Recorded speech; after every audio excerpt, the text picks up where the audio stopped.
একসময় যেখানে ছিল সাজানো সংসার, উঠান আর গাছপালা, সেখানে এখন শুধু উত্তাল নদীর ঢেউ।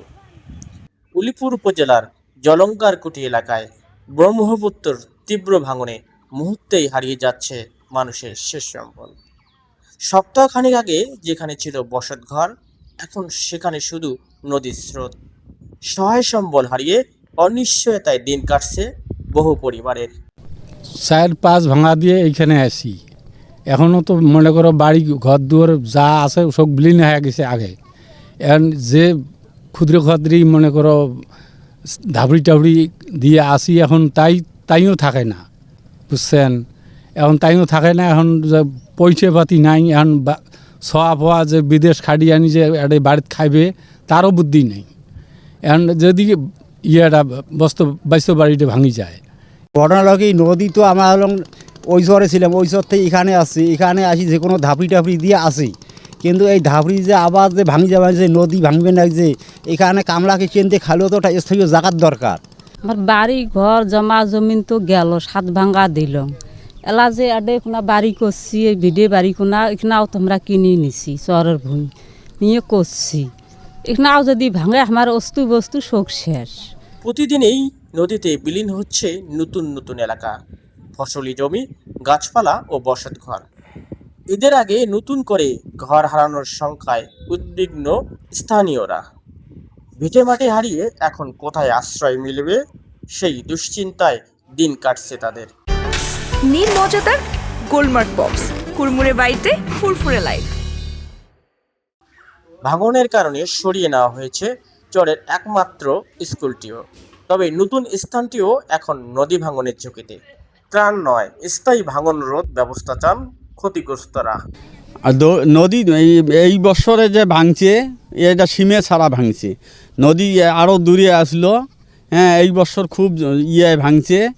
আর লোকগুলো, অনেক লোক চলে গেছে, অনেক লোক এখানে গ্রামে আসিয়ে আশ্রয় নিছে। হ্যাঁ, খুব কষ্টের মধ্যে আছে। আর যদি এই বাকি গ্রামটাও যদি ভাঙি যায়, তাহলে এই লোকগুলোর খুব কষ্ট হবে, খুবই দুর্গত হবে। নদীর পানি বাড়ার সাথে সাথে আমাদের এলাকায় তীব্র ভাঙন শুরু হয়েছে। ইতিমধ্যেই এমপি এবং পানি উন্নয়ন বোর্ড থেকে এক্সএন এসও সবাই এসে পরিদর্শন করেছেন এবং আমাদের এখানে বাজেট হয়েছে নাকি আমাদেরকে জানানো হয়েছে। এখন আমাদের ইতিমধ্যে বস্তাও আছে, আমাদের 6000 বস্তা আছে। এর মধ্যে আমাদের এই গতকাল 1000 বস্তা ফেরানো হয়েছে, কিন্তু এই 1000 বস্তা দিয়ে তো আমাদের গ্রাম টিকতেছে না। যদি এমপি সাহেব আছেন, অনেক ভালো মানুষ, যদি আমাদের এলাকায় যদি উনি একটু ভালো করে ফোকাস দেন, দেখবেন অনেক ভাঙন যদি দ্রুত কাজটা করেন, তাহলে হয়তো বা আমাদের গ্রাম এই ভাঙনের হাত থেকে রক্ষা পাবে।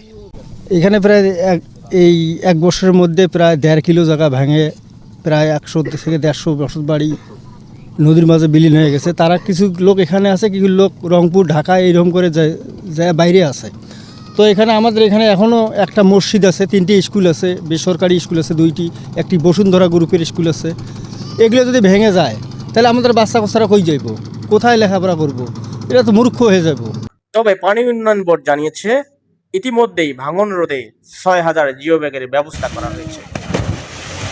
এর বাইরে জলঙ্গারকুটি উলিপুর উপজেলায় একটি অত্যন্ত ভাঙনপ্রবণ এলাকা, এটি আমি পরিদর্শন করে এসেছি। তবে এটি অবজারভেশনে রাখা হয়েছে, আমরা দেখছি কি করা যায়। ইমিডিয়েট যদি দেখা যায় কোনো বাড়িঘর ভাঙনের উপক্রম হয়, আমরা তৎক্ষণাৎ ব্যবস্থা নিব। ঈদকে সামনে রেখে গোটা বাংলাদেশে যখন চলছে আনন্দের প্রস্তুতি, ঠিক তখন এই জলঙ্গারকুটি এলাকার মানুষেরা চোখে মুখে শুধুই দুশ্চিন্তা দেখছেন। অনেকেই জানেন না ঈদের আগে শেষ আশ্রয়স্থলটুকু নদীগর্ভে বিলীন হবে কিনা। তাই উৎসবের আনন্দ নয়, স্থায়ী নদী ভাঙন রোধের প্রত্যাশায় এখন এই এলাকার মানুষের একমাত্র দাবি। Manoj Liton, ATN news, Kurigram.